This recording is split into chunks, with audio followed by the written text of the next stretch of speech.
1792ல ஒரு nose reconstruction பண்ணியிருக்காங்க. ஃபோர்ஹெட்ல இருந்து ஸ்கின்னை எடுத்து அந்த நோஸை பண்ணியிருக்காங்க. எந்த ஃபெசிலிட்டிஸும் எந்த டெக்னாலஜி இல்லாம இந்த சர்ஜரி யாருக்கு பண்ணியிருக்காங்கன்னு பார்த்தீங்கன்னா அவர் தான் மிஸ்டர் கோவாஸ்ஜி. இந்த கோவாஸ்ஜி யாருன்னு பார்த்தீங்கன்னா இஸ் அ பார்சி. இவர் வந்து பிரிட்டிஷ் ஆர்மியில் புலக்கா டிரைவராக இருந்திருக்காரு.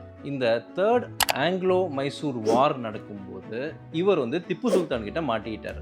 அப்போ இந்த திப்பு சுல்தான் இந்த மாதிரி வார் பிரிசனராக வந்தவங்களெல்லாம் என்ன பண்ணிட்டு இருந்தாருன்னா அவர் மூக்கை கட் பண்ணிடுவாங்க. ஸோ இவரோட சேர்ந்து 4 பேருக்கும் மூக்கை கட் பண்ணிட்டு 12 மாதம் ஜெயிலில் வச்சிருந்தார். இந்த 12 மாதம் ஜெயிலில் வச்சு அவங்க வெளியில் வந்த அப்புறம் அவங்க வந்து ஒருத்தர்கிட்ட போயிட்டு அவங்க மூக்கை ரீகன்ஸ்ட்ரக்ஷன் பண்ணியிருக்காங்க. அது எப்படி பண்ணியிருக்காங்கன்னா ஃபோர்ஹெட்ல இருந்து ஸ்கின்னை எடுத்து அது ஒரு மூக்கு மாதிரி பண்ணி அதை ரீகன்ஸ்ட்ரக்ஷன் பண்ணியிருக்காங்க.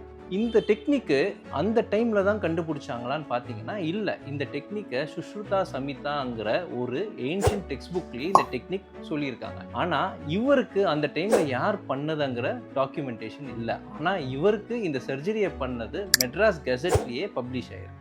இந்த சர்ஜன் யாருன்னு நிறைய பேர் தேடி பார்த்துருக்காங்க. அவரை பற்றின டீட்டெயில்ஸ் கிடைக்கல.